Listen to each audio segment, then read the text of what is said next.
بسم الله الرحمن الرحيم.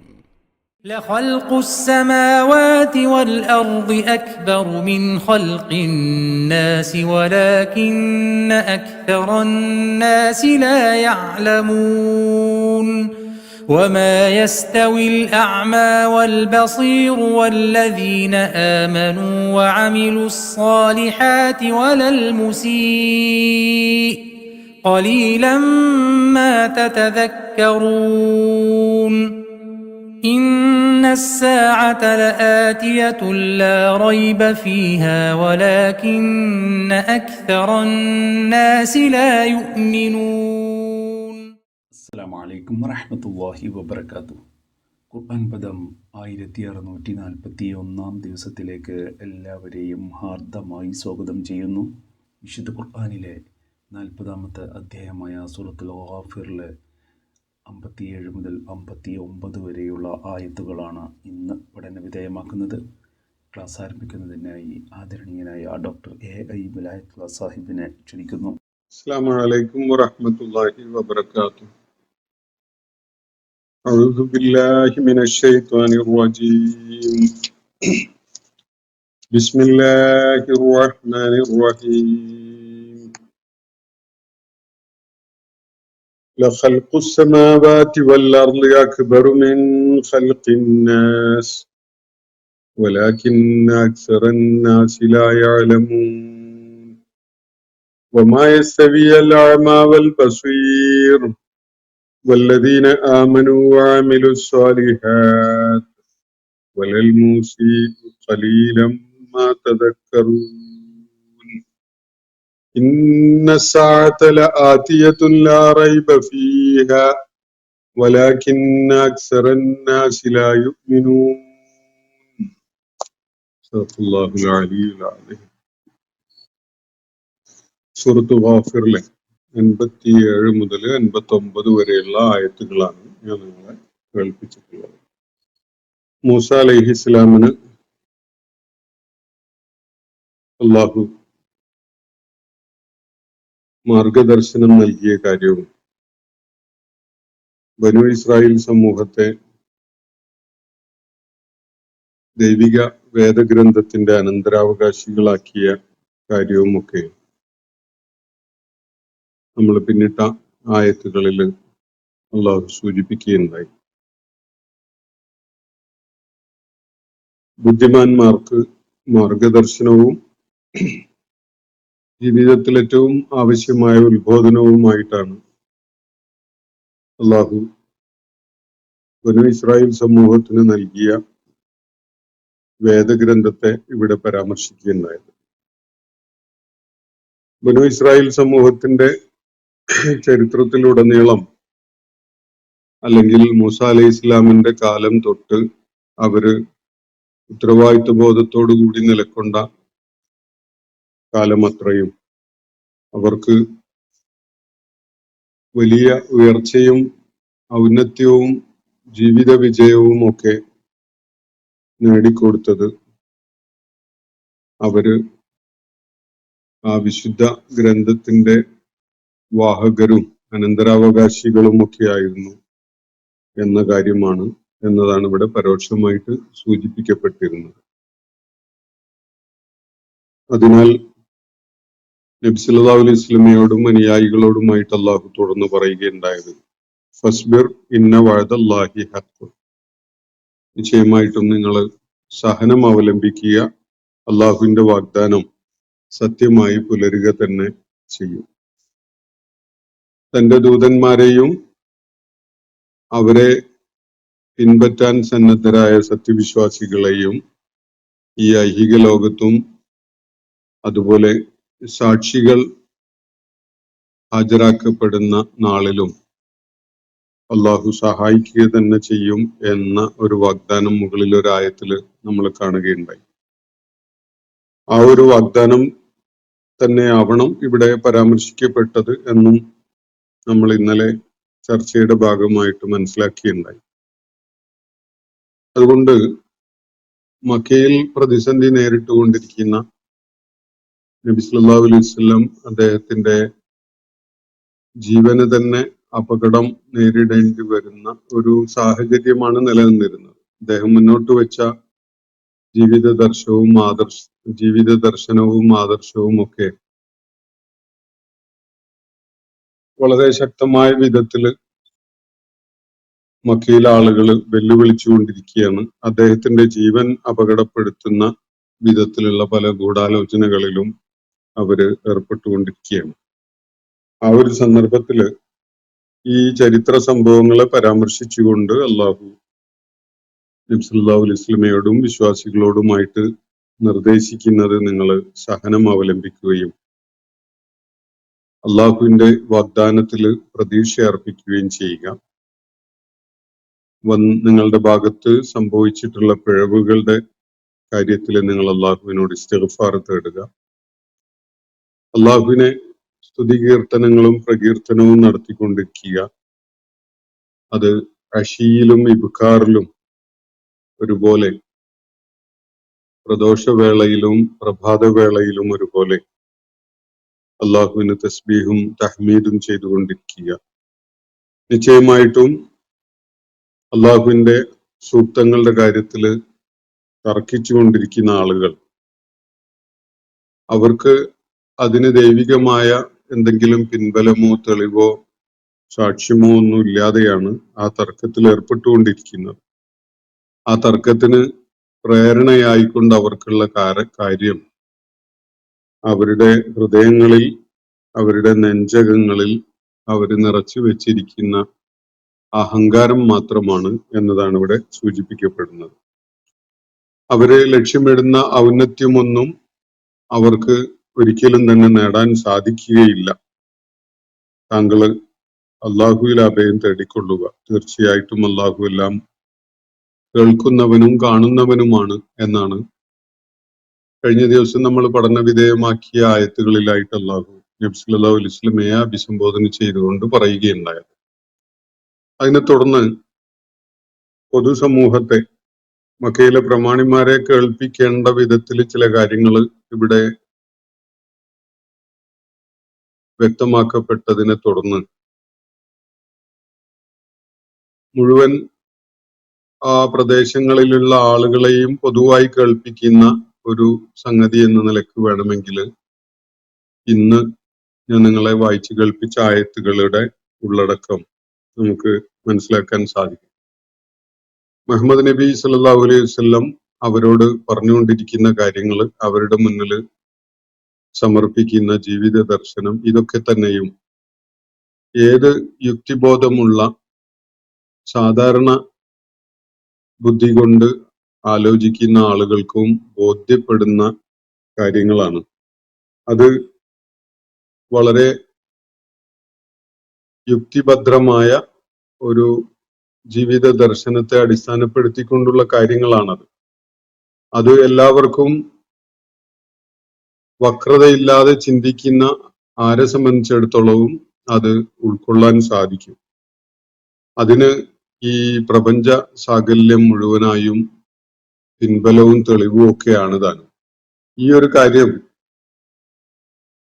പൊതുജനങ്ങളുടെ ശ്രദ്ധയിൽ കൊണ്ടുവരുന്ന വിധത്തിലാണ് അള്ളാഹു ചില പരാമർശങ്ങൾ ഇവിടെ നടത്തുന്നത്. നമുക്ക് ഇന്ന് ഞാൻ നിങ്ങളെ കേൾപ്പിച്ച ആയത്തുകളെ ഫോക്കസ് ചെയ്തുകൊണ്ട് കാര്യങ്ങൾ വിലയിരുത്തി മുന്നോട്ട് പോകാം. ലഖൽഖുസ് സമാവാതി വൽ അർളി അക്ബറു മിൻ ഖൽഖിൻ നാസ്. ഒരുപക്ഷെ ഇതുവരെ ഉള്ള ആയത്തുകളിൽ പ്രതിപാദിക്കപ്പെട്ട കാര്യങ്ങളുമായി ബന്ധമില്ല എന്ന് തോന്നാനിടയുള്ള ഒരു കാര്യമാണ് ഇവിടെ പറയുന്നത്. യഥാർത്ഥത്തിൽ അത് വളരെ അതിൻ്റെ ആഴങ്ങളിൽ വളരെ ബന്ധമുള്ള ഒരു കാര്യം തന്നെയാണ്. മക്കയിലെ പ്രമാണിമാരോട് താക്കീതിന്റെയും ഉണർത്തലിന്റെയും ഒക്കെ ഭാഷയിൽ അവരോട് കാര്യങ്ങൾ പറഞ്ഞതിന് ശേഷം ആ ഭൂപ്രദേശങ്ങളിലെ മനുഷ്യരോട് പൊതുവായി പറയുന്ന ചില കാര്യങ്ങൾ, മുഹമ്മദ് നബി സല്ലല്ലാഹു അലൈഹി വസല്ലമയുടെ സന്ദേശം എന്തുമാത്രം യുക്തിഭദ്രവും സ്വീകാര്യവുമായതാണ് എന്നത് ബോധ്യപ്പെടുത്തുന്ന ചില കാര്യങ്ങളാണ് ഇവിടെ പൊതുവായിട്ട് പറയുന്നത്. അത് ലഖൽഖു സമാവാതി വൽ അർളി അക്ബറു മിൻ ഖൽഖിൻ നാസ്, ഇങ്ങനെ പറഞ്ഞുകൊണ്ടാണ് അത് തുടങ്ങുന്നത്. ആകാശഭൂമികളുടെ സൃഷ്ടിപ്പ്, അത് അക്ബറു മിൻ ഖൽഖിന്നാസ്, ജനങ്ങളെ സൃഷ്ടിക്കുക എന്നതിനേക്കാൾ എത്രയോ വലിയ സംഗതിയാണ്. ഇവിടെ ഒരു ഒരു സംവാദമായിട്ട് അവരുടെ മുന്നിലുള്ള വിഷയം മനുഷ്യരെ, ജനങ്ങളെ സൃഷ്ടിക്കുക എന്നത് വെല്ലുവിളിയാണ് എന്നതായിരുന്നില്ല. നമ്മൾ മനസ്സിലാക്കിയിട്ടുള്ളതാണ്. ഈ ആളുകള് മരണശേഷം ഉയർത്തെഴുന്നേൽപ്പിക്കപ്പെടുന്നു, പാരത്രിക ലോകത്ത് അള്ളാഹു അവരെ സമ്മേളിപ്പിക്കുന്നു എന്ന കാര്യത്തെ ഉൾക്കൊള്ളാൻ കൂട്ടാക്കാതെ, അത് അംഗീകരിക്കാൻ സന്നദ്ധരല്ലാതെ നിലകൊള്ളുകയാണ് ചെയ്തിരുന്നത്. അവരെ സംബന്ധിച്ചിടത്തോളം മനുഷ്യരുടെ സൃഷ്ടിപ്പല്ല, മനുഷ്യരെ പുനഃസൃഷ്ടിപ്പ് നടത്തുന്ന കാര്യമാണ് അവർക്ക് സ്വീകാര്യമല്ലാത്തതായി അവര് കണ്ടുകൊണ്ടിരുന്നത്. മനുഷ്യരെ സൃഷ്ടിക്കാൻ അള്ളാഹുവിന് സാധിക്കുന്നു എന്നതിന് പ്രത്യേകിച്ച് ആർക്കും ഒരു തെളിവും നൽകേണ്ടതില്ല. കാരണം ജീവിച്ചിരിക്കുന്ന മനുഷ്യരൊക്കെയും തന്നെ അള്ളാഹുവിന്റെ സൃഷ്ടി വൈഭവത്തിനുള്ള തെളിവായിട്ട് അവരുടെ മുന്നിലുണ്ട്. അവരോരോരുത്തരും തന്നെ അതിനുള്ള സാക്ഷ്യങ്ങളാണ്. അതുപോലെ അവരുടെ ചുറ്റുപാടുമുള്ള മുഴുവൻ ആളുകളും മനുഷ്യരുടെ സൃഷ്ടിപ്പ് എന്ന വളരെ പ്രാധാന്യമുള്ള ഒരു കാര്യം അള്ളാഹു നിർവഹിച്ചു എന്ന ഒരു സംഗതിയെ കുറിച്ച് അവർക്ക് കൗതുകമോ അത്ഭുതമോ അവിശ്വാസമോ ഒന്നുമില്ല.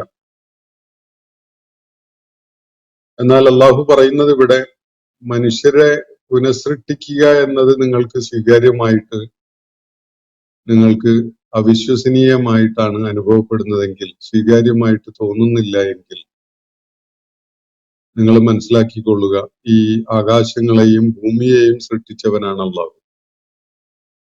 ആകാശങ്ങളെയും ഭൂമിയെയും സൃഷ്ടിക്കുക എന്നത് മനുഷ്യനെ സൃഷ്ടിക്കുക എന്നതുമായി താരതമ്യം ചെയ്യുമ്പോൾ അതിനേക്കാളേറെ എത്രയോ വെല്ലുവിളി നിറഞ്ഞ കാര്യമാണ്. ആകാശങ്ങളുടെയും ഭൂമിയുടെയും ഒക്കെ അതിന്റെ വിശാല വൈപുല്യങ്ങളുടെ തലങ്ങളിൽ അടങ്ങിയിരിക്കുന്ന സസൂക്ഷ്മമായ കാര്യങ്ങളെ, പ്രതിഭാസങ്ങളെ മനസ്സിലാക്കാൻ ശ്രമിച്ചുകൊണ്ട് അതിന്റെ സൃഷ്ടിപ്പിനെ കുറിച്ച് ആലോചിക്കുന്ന ആർക്കും തന്നെ അത് എത്ര ഗംഭീരമായ ഒരു സംഗതിയാണ് എന്നത് മനസ്സിലാകാതിരിക്കില്ല. അത്രയും സങ്കീർണവും വളരെ സൂക്ഷ്മവുമായ ഒരു കാര്യം നിർവഹിച്ചിട്ടുള്ള അള്ളാഹുവിനെ സംബന്ധിച്ചിടത്തോളം മനുഷ്യൻ മരിച്ച് മണ്ണടിഞ്ഞതിന് ശേഷം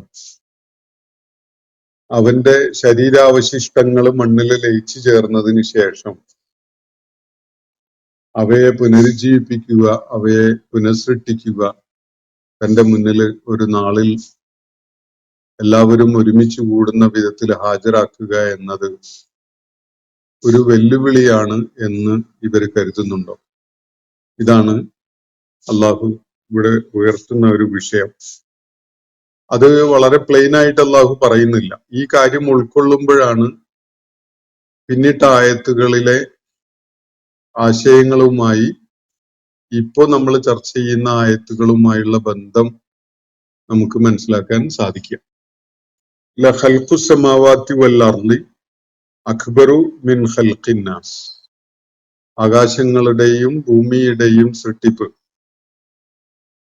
അത് അക്ബറു മിൻ ഖൽഖിന്നാസ്, മനുഷ്യരുടെ സൃഷ്ടിപ്പിനേക്കാൾ എത്രയോ മഹത്തരമായതാണ്, എത്രയോ വലിയ സംഗതിയാണ്, എത്രയോ ഏറെ വൈദഗ്ധ്യവും പ്രയത്നവും ഒക്കെ ആവശ്യമുള്ള സംഗതിയാണ് എന്നതാണ് ഇവിടെ സൂചിപ്പിക്കപ്പെടുന്ന കാര്യം. അള്ളാഹുവിനെ സംബന്ധിച്ചിടത്തോളം താൻ സൃഷ്ടിക്കാൻ ഉദ്ദേശിച്ച ഏത് സംഗതിയെയും സൃഷ്ടിക്കാൻ കുൻ എന്ന ഒരു കൽപ്പന നൽകുകയേ വേണ്ടതുള്ളൂ.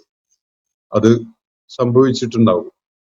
പക്ഷെ അത് വിലയിരുത്തുന്ന ആളുകളെ സംബന്ധിച്ചിടത്തോളം മനുഷ്യ സൃഷ്ടിപ്പിനെ മനുഷ്യന്റെ അസ്തിത്വത്തെ വിലയിരുത്തിക്കൊണ്ട് അതിനെ ഈ പ്രപഞ്ച സാകല്യത്തിലെ മനുഷ്യൻ കണ്ടെത്തിയതും കണ്ടെത്താൻ ഇനിയും അവശേഷിക്കുന്നതുമായ മുഴുവൻ സംഗതികളുടെയും സങ്കീർണത മനസ്സിലാക്കിക്കൊണ്ട് അതിനെ ഒന്ന് താരതമ്യം ചെയ്യുകയാണെങ്കിൽ മനുഷ്യന്റെ സൃഷ്ടിപ്പായാലും പുനഃസൃഷ്ടിപ്പായാലും ഈ പ്രപഞ്ച സൃഷ്ടിപ്പിന്റെ വളരെ വളരെ വളരെ പരിമിതമായ ഒരു അളവിൽ മാത്രമേ അതിന്റെ വലിപ്പവും മികവും വരുന്നുള്ളൂ എന്നാണ് ഇവിടെ സൂചിപ്പിക്കപ്പെടുന്ന കാര്യം.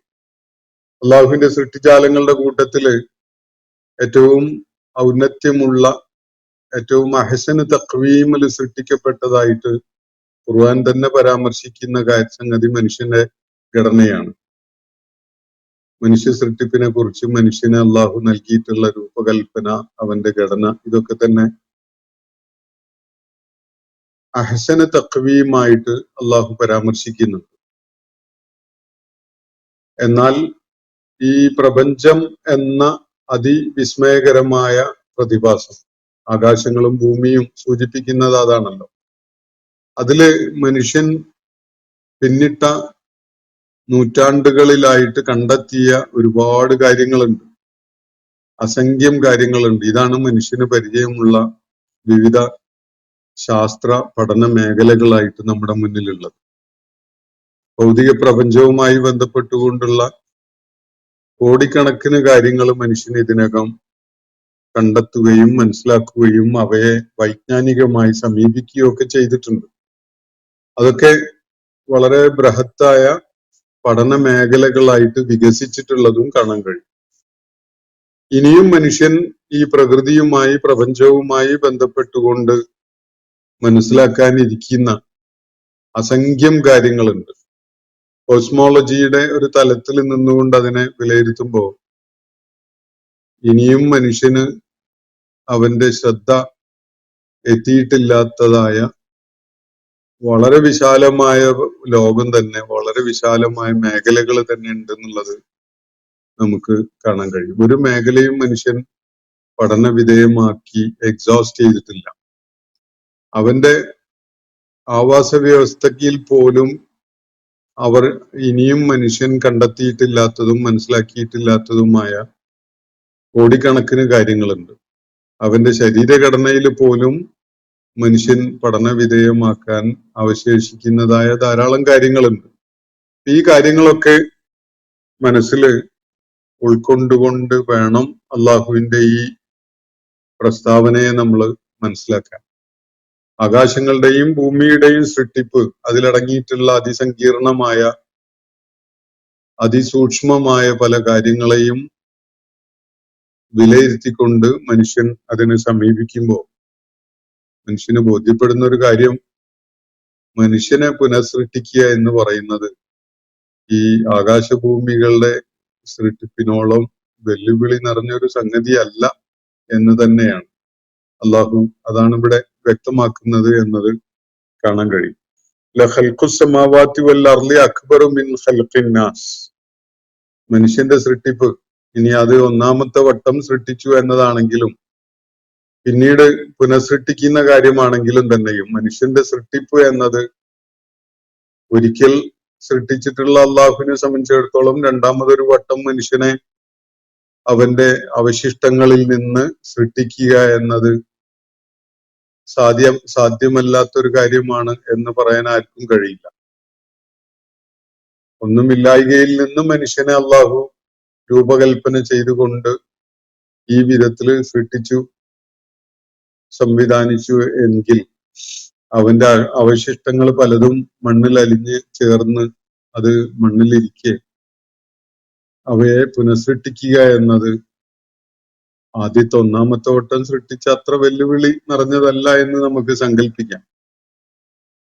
പക്ഷെ അതുപോലും അള്ളാഹു പറയുന്നത് ഈ പ്രപഞ്ചത്തിന്റെ സൃഷ്ടിപ്പിന്റെ അതിലടങ്ങിയിട്ടുള്ള സങ്കീർണതയും അതിലടങ്ങിയിട്ടുള്ള വെല്ലുവിളികളും ഒക്കെ നിങ്ങൾക്ക് ബോധ്യപ്പെടുന്നുവെങ്കിൽ ഈ ആകാശഭൂമികളുടെ സൃഷ്ടിപ്പാണ് മനുഷ്യന്റെ സൃഷ്ടിപ്പിനേക്കാളൊക്കെ വളരെ ഗംഭീരമായ വളരെ പെരുമയുള്ള കാര്യം എന്നത് അവർക്ക് മനസ്സിലാവും. വലാക്കിന്ന അക്സറന്നാസിലായാലും, എന്നാൽ ഈ വസ്തുത ഉൾക്കൊള്ളുന്ന മനസ്സിലാക്കുന്ന വിധത്തിലല്ല മനുഷ്യരിൽ അധിക പേരുള്ളത്. മനുഷ്യരിൽ കൂടുതൽ പേരും ഈ സംഗതി മനസ്സിലാക്കുന്നില്ല, അറിയുന്നില്ല. ഈ ആകാശങ്ങളുടെയും ഭൂമിയുടെയും സൃഷ്ടിപ്പാണ് മനുഷ്യന്റെ സൃഷ്ടിപ്പിനേക്കാൾ ഗംഭീരമായ, മഹത്തരമായ, അതുപോലെ ശ്രമകരമായ സംഗതി എന്ന കാര്യം കൂടുതൽ ആളുകളും മനസ്സിലാക്കുന്നില്ല എന്നാണ് അള്ളാഹുവിടെ പറയുന്നത്. വലാക്കിന്ന അക്സറന്നാസി ലാ യഅലമൂൻ, അധിക പേർക്കും ഇത് സംബന്ധമായ ശാസ്ത്രീയമായ അറിവില്ല. അവരതിനെ വസ്തുനിഷ്ഠമായിട്ട് വിലയിരുത്തി ഉൾക്കൊള്ളുന്നില്ല എന്നൊക്കെ ഈ ആയത്തിന്റെ ഈ അവസാന ഭാഗത്ത് നമുക്ക് വിവർത്തനം ചെയ്യാൻ പറ്റുന്ന വിധത്തിലാണ് ഇതിലെ പദങ്ങളുടെ ഈ ചേരുവ എന്നത് കാണാൻ കഴിയും. അക്സറന്നാസി ലാ യഅലമൂൻ, ലാ യഅലമൂൻ എന്ന് പറഞ്ഞാൽ തന്നെ അവർക്ക് ശാസ്ത്രബോധമില്ല, ഇൽമില്ല, അവര് അതിനോട് വൈജ്ഞാനികമായ സമീപനം സ്വീകരിക്കുന്നവരല്ല എന്നൊക്കെ തന്നെയുള്ള സൂചനകൾ അടങ്ങിയിട്ടുണ്ട്. എന്നിട്ട് അള്ളാഹു തുടർന്ന് പറയുന്നത് വമാ യസ്തവിയൽ അഅ്മാ വൽ ബസീർ, അന്ധനും കണ്ണു കാണാൻ കഴിയുന്നവനും ഒരുപോലെയല്ല. വമാ യസ്തവിയൽ അഅ്മാ വൽ ബസീർ, അഅ്മ എന്ന് പറഞ്ഞാൽ കാഴ്ചയില്ലാത്തവനാണ്. ജന്മനാ തന്നെ കാഴ്ചയില്ലാത്ത ആളുകളെ പരാമർശിക്കുന്ന ഒരു പദമാണത്. കാഴ്ചശേഷി ഇല്ലാത്തവനും കാഴ്ചശേഷിയുള്ളവനും ഒരുപോലെയല്ല എന്നാണ് അള്ളാഹുവിടെ പറയുന്നത്. അത് കണ്ണുകളുടെ കാഴ്ചയാണ് എന്ന നിലക്ക് നമ്മൾ പരിമിതപ്പെടുത്തി മനസ്സിലാക്കേണ്ടതില്ല. ഇവിടെ ആലങ്കാരികമായ ഒരു തലത്തിലാണ് ഈ കാര്യം അള്ളാഹുവിടെ പറയുന്നത്.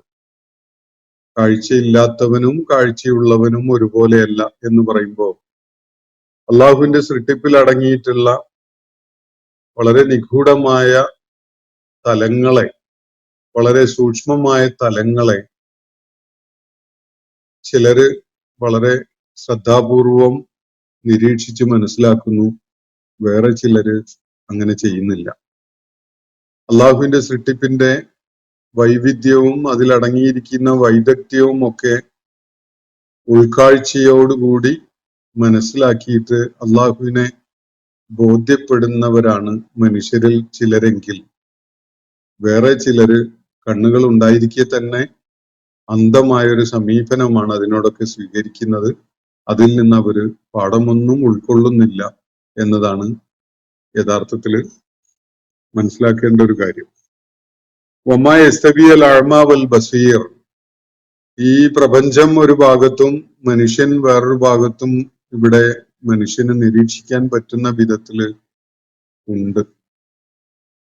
പക്ഷെ മനുഷ്യരിൽ വളരെ പേര് ഈ സംഗതികൾ ചേർത്ത് വെച്ചുകൊണ്ട് കാര്യങ്ങളെ മനസ്സിലാക്കുന്നവരോ കാണാൻ കഴിയുന്നവരോ അല്ല. പലരും അവയിൽ നിന്ന് യാതൊന്നും ഉൾക്കൊള്ളുന്ന വിധത്തിൽ കാണുന്ന ആളുകളല്ല, അന്ധതയിലാണ് അവർ കഴിയുന്നത്.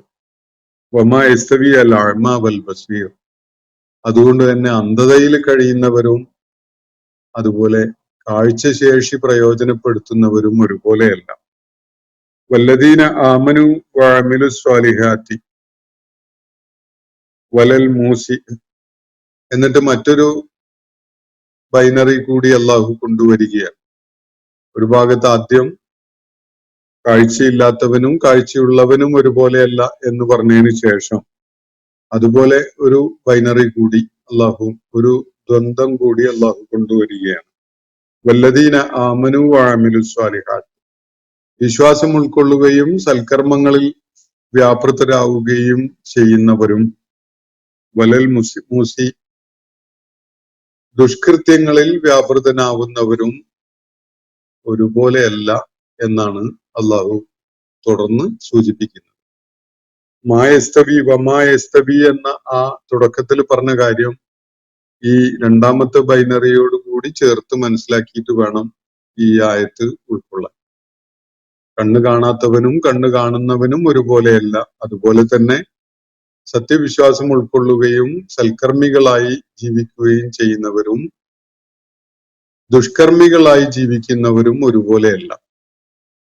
അസാ എന്ന വാക്കിൽ ഈ മൂസി എന്ന വാക്ക് വരുന്നത്. അപ്പോ അസാ എന്നത് സയ്യിഅത്ത് എന്ന പദവുമായി ബന്ധപ്പെട്ടുകൊണ്ടുള്ള പദമാണ്. ദുഷ്കൃത്യം ചെയ്തു അല്ലെങ്കിൽ തിന്മയിൽ വ്യാപൃതരായി എന്നൊക്കെയാണ് ആ പദം നൽകുന്ന സൂചന. അപ്പോ വിശ്വാസം ഉൾക്കൊള്ളുകയും സ്വാലിഹാത്ത് പ്രവർത്തിക്കുകയും ചെയ്യുന്ന ആളുകളും അതുപോലെ ദുഷ്കൃത്യത്തിൽ വ്യാപൃതരാവുന്ന ആളും ഈ രണ്ട് വിഭാഗവും ഒരുപോലെ ആവുകയില്ല. നേരത്തെ പറഞ്ഞ അഴ്മയും ബസീറും പോലെ ഇവിടെ മുഅ്മിനും മുസ്ലിഹുമായ ഒരാളും മറുഭാഗത്ത് മൂസി എന്ന അവസ്ഥയിൽ സയ്യിആത്തുകളുടെ ആളായിട്ട് നിലകൊള്ളുന്ന തിന്മയില് വ്യാപൃതനാകുന്ന ഒരാൾ. ഇത് രണ്ടും രണ്ടാണ്. അവര് രണ്ടുപേരും ഒരുപോലെ ആവുകയില്ല എന്നതാണ് അള്ളാഹുവിടെ ചൂണ്ടിക്കാണിക്കുന്നത്. അപ്പോ വിശുദ്ധ ഖുർആൻ ഇവിടെ മുന്നോട്ട് വെക്കുന്ന കാര്യങ്ങളുടെ ആ പശ്ചാത്തലം എന്ന് പറയുന്ന മക്കയിലെ ആ അന്തരീക്ഷം, നബി സല്ലല്ലാഹു അലൈഹി വസല്ലം മക്കയിലെ പ്രമാണിമാരോടും സാധാരണ ജനങ്ങളോടും ഒക്കെ സംവദിച്ചു കൊണ്ടിരിക്കുന്ന ആ ഒരു രംഗം മനസ്സിൽ നമ്മൾ കൊണ്ടുവരികയാണെങ്കിൽ ഈ കാര്യങ്ങൾ കൂടുതൽ വ്യക്തതയോടുകൂടി മനസ്സിലാക്കാൻ സാധിക്കും. ചിലര് കണ്ണൊക്കെ ഉണ്ട്, അവർക്ക് കാഴ്ചയുള്ള കണ്ണുകൾ തന്നെ ഉണ്ട്, പക്ഷെ അവരൊന്നും കാണുന്നില്ല. വേറെ ചിലര് കാര്യങ്ങളെ വളരെ സൂക്ഷ്മമായിട്ട് കാണുന്നവരാണ്. അങ്ങനെ കാണുന്ന ചിലരിൽ കണ്ണിന് കാഴ്ചയില്ലാത്ത ആളുകളും ഉണ്ട്. കണ്ണുകൾക്ക് കാഴ്ചയില്ലെങ്കിലും അവര് കാര്യങ്ങളുടെ യാഥാർത്ഥ്യം അകക്കണ്ണുകൊണ്ട് കാണാൻ കഴിയുന്നവരാണ് അവര്. ഒരു കൂട്ടര് അങ്ങനെയാണ്. വേറൊരു കൂട്ടര് കണ്ണുകൾ ഉണ്ടെങ്കിലും യാഥാർത്ഥ്യം കാണാൻ സൂക്ഷ്മമായി വിലയിരുത്തി മനസ്സിലാക്കാനൊന്നും കൂട്ടാക്കാതെ അന്ധതയിൽ കഴിയുന്നത് ഇഷ്ടപ്പെടുന്നവരാണ്. ഇതാണ് ഒരു കമ്പാരിസൺ, ഒരു ഉപമ അല്ലെങ്കിൽ ഒരു തുലനം ചെയ്യൽ ഇവിടെ ഈ രണ്ട് സംഗതികളുമായിട്ടാണ്. തുടർന്ന് സത്യവിശ്വാസം ഉൾക്കൊള്ളുകയും സൽക്കർമ്മങ്ങളിൽ വ്യാപൃതരാവുകയും ചെയ്യുന്ന ആളുകളുണ്ടല്ലോ, ഒരു ഭാഗത്ത് അവര് ലക്ഷ്യബോധമുള്ള ആളുകളാണ്. അവർക്ക് അള്ളാഹു നൽകിയിട്ടുള്ള സമയവും അവസരവും ഒക്കെ പ്രയോജനപ്പെടുത്തുന്നതിൽ മത്സര്യ ബുദ്ധിയോടുകൂടി മുന്നേറുന്ന ആളുകളാണ്. എന്നാൽ മൂസി എന്ന് പറയുന്ന വിഭാഗം ആളുകൾ സയ്യിആത്തുകൾ ചെയ്തുകൊണ്ട് സമയം നഷ്ടപ്പെടുത്തുന്ന, അള്ളാഹു നൽകിയ അവസരങ്ങളെ പ്രയോജനപ്പെടുത്താതെ പാഴാക്കി കളയുന്ന തരം ആളുകൾ. ഇനി അവര് ആ സമയവും അവസരവും ഒക്കെ പ്രയോജനപ്പെടുത്തുന്നുണ്ടെങ്കിൽ തന്നെ അത് അവർക്കും മറ്റുള്ളവർക്കും ദ്രോഹകരമായ കാര്യങ്ങൾ ചെയ്യുന്നതിലാണ് അവര് അവസരവും സമയവും ഒക്കെ ചെലവഴിച്ചുകൊണ്ടിരിക്കുന്നത്. ഈ രണ്ടു കൂട്ടരും ഒരുപോലെ ആവുകയില്ല ഒരിക്കലും തന്നെ.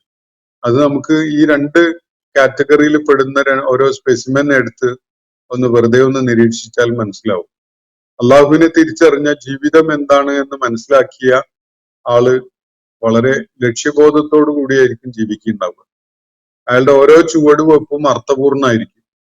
ചില ഉദ്ദേശത്തോടു കൂടിയും ലക്ഷ്യത്തോടു കൂടിയുമായിരിക്കും അയാള് കാര്യങ്ങൾ ആസൂത്രണം ചെയ്യുന്നതും നടപ്പിലാക്കുന്നതും ഒക്കെ തന്നെ. അയാൾ അതിലൂടെ ലക്ഷ്യമിടുന്ന ചില കാര്യങ്ങളുണ്ടാകും. അപ്പൊ ജീവിതത്തിലെ ഓരോ പ്രയത്നത്തെയും അതിന്റെ ഏറ്റവും ഉത്തമമായ ഫലം ഉണ്ടാവണം എന്ന് ആഗ്രഹിച്ചുകൊണ്ട് പ്രയത്നങ്ങളിൽ ഏർപ്പെടുന്ന ഒരു വിഭാഗം ആളുകൾ. വേറൊരു വിഭാഗം അവര് നിരന്തരമായിട്ട് തോന്നിയ കാര്യങ്ങൾ അങ്ങനെ ചെയ്തുകൊണ്ടിരിക്കുകയാണ്. അത് അവർക്കും സമൂഹത്തിനും പലപ്പോഴും ദ്രോഹകരമായതാണ്, വലിയ പ്രയാസങ്ങൾ സൃഷ്ടിച്ചുകൊണ്ടിരിക്കുന്നതാണ്. സമൂഹത്തിന്റെ ധാർമ്മികവും അതുപോലെ നന്മയിൽ അധിഷ്ഠിതവുമായ ഒരു ജീവിതത്തെ തകർക്കുന്ന വിധത്തിലുള്ള പല പ്രയത്നങ്ങളിലുമാണ് അവര് ഏർപ്പെട്ടുകൊണ്ടിരിക്കുന്നുണ്ടാവുക. ഈ രണ്ട് വിഭാഗവും ഒരുപോലെയല്ല എന്നതാണ് ഇവിടെ ചൂണ്ടിക്കാണിക്കപ്പെട്ടിട്ടുള്ള കാര്യം. ഖലീലമ്മാ തദക്കറൂൻ, വളരെ കുറച്ച് മാത്രമാണ് നിങ്ങൾ കാര്യങ്ങളെ മനസ്സിലാക്കുന്നത്, കാര്യങ്ങളെ ഗ്രാസ്പ് ചെയ്യുന്നത് എന്നാണ് തുടർന്ന് അള്ളാഹു പറയുന്നത് ഖലീലമ്മാ തദക്കറൂൻ, നിങ്ങൾ വളരെ കുറച്ച് മാത്രമേ ഉത്ബുദ്ധത കാണിക്കുന്നുള്ളൂ, അല്ലെങ്കിൽ നിങ്ങൾ വളരെ കുറച്ച് മാത്രമേ കാര്യങ്ങളെ കുറിച്ച് ഗ്രഹിക്കുന്നുള്ളൂ. കാര്യങ്ങളെ സമഗ്രമായി ഉൾക്കൊണ്ടുകൊണ്ട് കാര്യങ്ങളിൽ തീരുമാനമെടുക്കുന്ന ആളുകളല്ല നിങ്ങളിൽ അധിക പേരും എന്നാണ് അള്ളാഹുവിടെ സൂചിപ്പിക്കുന്നത്. ഖലീലമ്മാ തദക്കറൂൻ, നിങ്ങളിൽ വളരെ അധിക പേരും വളരെ കുറച്ച് മാത്രമേ കാര്യങ്ങളെ ഉൾക്കൊള്ളുന്നുള്ളൂ, മനസ്സിലാക്കുന്നുള്ളൂ. എന്നിട്ട് തുടർന്ന് പറയുകയാണ് ഇന്ന സാഴത്തിലെ ആത്തിയത്ത്. ഇവിടെ ഉയർത്തെഴുന്നേൽപ്പായിരുന്നല്ലോ വിഷയം. ഖിയാമത്തുണ്ടാകുമോ ഇല്ലേ എന്നതാണല്ലോ. മനുഷ്യൻ മരിച്ചു മണ്ണടിഞ്ഞു പോയതിനു ശേഷം അവര് പുനരുജ്ജീവിപ്പിക്കപ്പെടുമോ, അതിനെ തുടർന്നൊരു വിചാരണയുണ്ടാകുമോ, അതിനെ തുടർന്നൊരു പാരത്രിക ലോക ജീവിതം വരാനിരിക്കുന്നുണ്ടോ? ഇതായിരുന്നു ഈ അഭിസംബോധന ചെയ്യപ്പെട്ടുകൊണ്ടിരുന്ന ആളുകളെ സംബന്ധിച്ചിടത്തോളം അസ്വീകാര്യമായിട്ട് അവർ കണ്ടിരുന്നതും അവര് അതിനെ ഉൾക്കൊള്ളാൻ കൂട്ടാക്കാതിരുന്നതുമായ കാര്യം. എന്നാൽ ഒരു കാര്യം അള്ളാഹു തീർത്ത് പറയുകയാണ്. അത് അള്ളാഹുവിന് മാത്രമേ പറയാൻ കഴിയുള്ളൂ. ആ കാര്യം ഇവിടെ ഈ 59 ആയത്തിൽ അള്ളാഹു വ്യക്തമാക്കുകയാണ്. ഇന്ന സാഴത്തല ആത്തിയത്, തീർച്ചയായിട്ടും ഈ ഉയർത്തെഴുന്നേൽപ്പിന്റെ നാള്, ഉയർത്തെഴുന്നേൽപ്പിന്റെ സമയം അത് ആഗതമാവുക തന്നെ ചെയ്യും. സാഴത്ത് വന്നു ചേരും, ഒരു സംശയവുമില്ല. ഖിയാമത്തിന്റെ ആ സമയത്തെയാണ് ഇവിടെ സാഴത്ത് എന്ന പദം ഉപയോഗിച്ചുകൊണ്ട് സൂചിപ്പിക്കുന്നത്. അതാണ് ഇവിടെ ഡിസ്പ്യൂട്ട് ചെയ്യപ്പെടുന്ന സംഗതി. എല്ലാവരും മരിച്ചു പോകും എന്നതിൽ ആർക്കും തർക്കമില്ല. എന്നാൽ എല്ലാവരും ഉയർത്തെഴുന്നേൽപ്പിക്കപ്പെടും എന്ന അതിനുവേണ്ടി നിശ്ചയിക്കപ്പെട്ട ഒരു സമയമുണ്ട്. അത് വന്നു ചേരുമ്പോൾ എല്ലാവരും ഉയർത്തെഴുന്നേൽപ്പിക്കപ്പെടും എന്ന കാര്യം പലരും അത് സംബന്ധമായി തർക്കത്തിലാണ്.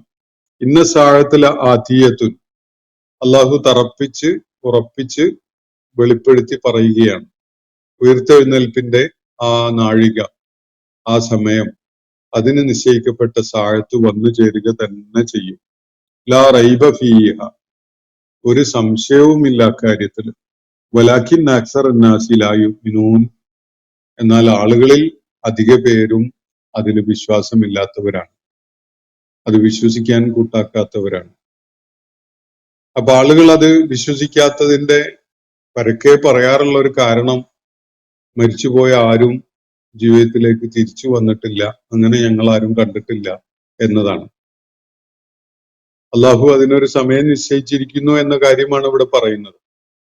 അത് തീർച്ചപ്പെടുത്തി പറയാൻ കഴിയുന്നത് അള്ളാഹുവിന് മാത്രമാണ്. കാരണം അത് അള്ളാഹുവിന്റെ ഇൽമിൽ മാത്രം പെട്ട ഒരു സംഗതിയാണ്. പ്രവാചകൻ പോലും അത് പറയുന്നത് അള്ളാഹുവിനെ മുൻനിർത്തിക്കൊണ്ടാണ്. അള്ളാഹുവിന്റെ ഈ പ്രസ്താവനയെ, ഈ സത്യപ്പെടുത്തലിനെ അടിസ്ഥാനപ്പെടുത്തിക്കൊണ്ടാണ് അള്ളാഹുവിന്റെ പ്രവാചകൻ ഈ ഒരു കാര്യം മനുഷ്യനെ കേൾപ്പിക്കുകയും പറയുകയും ഒക്കെ ചെയ്യുന്നത്. അത് അള്ളാഹുവിനെ ബോധ്യപ്പെട്ടവർക്കേ വിശ്വസിക്കാൻ കഴിയുകയുള്ളൂ. ഈ പ്രപഞ്ച സാകല്യത്തിനൊരു സ്രട്ടാവുണ്ട് എന്ന കാര്യം ബോധ്യപ്പെട്ട ഒരാൾക്ക് സൃഷ്ടിപ്പിന്റെ പിന്നിൽ ഒരു ലക്ഷ്യമുണ്ട് എന്നത് മനസ്സിലാക്കാൻ പ്രയാസം ഉണ്ടാവില്ല. സൃഷ്ടിപ്പിന്റെ പിന്നിൽ ഒരു ലക്ഷ്യമുണ്ടെങ്കിൽ അത് മരണത്തോടു കൂടി സംഭവിക്കുന്നില്ല എന്നതും അവർക്ക് നിരീക്ഷിച്ച് കാണാൻ കഴിയും. സ്വാഭാവികമായിട്ടും സൃഷ്ടിപ്പിന്റെ ലക്ഷ്യം പൂർത്തീകരിക്കണമെങ്കിൽ മനുഷ്യരൊക്കെയും തന്നെ പുനരുജ്ജീവിപ്പിക്കപ്പെടേണ്ടതുണ്ട് എന്ന യുക്തിപരമായ ബോധ്യം അവർക്ക് ഉണ്ടായി വരും. ഇത് മനുഷ്യ സമൂഹത്തോട് തറപ്പിച്ച് ഉറപ്പിച്ച് ദൃഢപ്പെടുത്തി പറയുന്നത് അള്ളാഹുവാണ്. അള്ളാഹുവിന് മാത്രമേ ഈ കാര്യം പറയാനുള്ള ഇൽമുൽ ഗൈബുള്ളൂ എന്നതാണ് അതിന് കാരണം. ഇന്ന സാഴത്തിലെ ആതീയത്തും, നിശ്ചയമായിട്ടും ഉയർത്തെഴുന്നേൽപ്പിന്റെ ആ സമയം, അതിനു വേണ്ടി നിശ്ചയിക്കപ്പെട്ട ആ നാഴിക, അത് വന്നു ചേരുക തന്നെ ചെയ്യും. ലാ റൈബ ഫീഹ, ഒരു സംശയവും വേണ്ട അക്കാര്യത്തിൽ, അതിലൊരു സംശയവും ഇല്ല. വലാക്കിൻ അക്സർ നാസി ലാ യുഅ്മിനൂൻ, എന്നാൽ ആളുകളിൽ അധിക പേരും ഇതില് വിശ്വസിക്കാൻ കൂട്ടാക്കാത്തവരാണ്. അതാണ് അവരെ സംബന്ധിച്ചിടത്തോളം വെല്ലുവിളി. വ്യക്തിപരമായി നമ്മൾ ആളുകളോട് അള്ളാഹുവിന്റെ മാർഗത്തിലേക്ക് അവരെ ക്ഷണിച്ചുകൊണ്ട് സംസാരിച്ചുകൊണ്ടിരിക്കുമ്പോൾ ഊന്നി പറയേണ്ട ഒരു കാര്യവും ഈ ഒരു സംഗതിയാണ്. അള്ളാഹു ഉണ്ട്, ഒരു പ്രപഞ്ച സ്രഷ്ടാവുണ്ട് എന്ന കാര്യമൊക്കെ ഒരു തർക്കത്തിനോ വാദത്തിനോ വേണ്ടി സമ്മതിക്കുന്നവരായിരിക്കും കൂടുതൽ പേര്.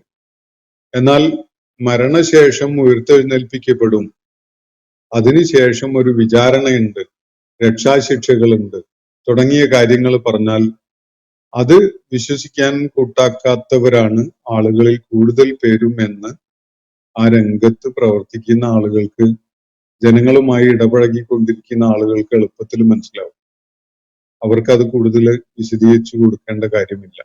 യഥാർത്ഥത്തിൽ ആളുകളെ നിസ്സംഗരാക്കി മാറ്റുന്നതും കർമ്മവിമുഖരാക്കി മാറ്റുന്നതും ഉത്തരവാദിത്ത ബോധമില്ലാത്തവരാക്കി മാറ്റുന്നതും തങ്ങൾ ചെയ്തുകൊണ്ടിരിക്കുന്ന കാര്യങ്ങളെ കുറിച്ചുള്ള ബോധമില്ലാത്തവരാക്കുന്നതും തങ്ങൾക്ക് അള്ളാഹു നൽകിയിട്ടുള്ള സമയം വ്യയം ചെയ്യുന്നതിൽ ശ്രദ്ധയില്ലാത്തവരായി അവർ മാറുന്നതും ഒക്കെ ഈ സാഴത്തിനെ കുറിച്ചുള്ള വിശ്വാസം അവരിൽ ദൃഢമല്ല എന്നതിനാലാണ് എന്നത് കാണാൻ സാധിക്കും.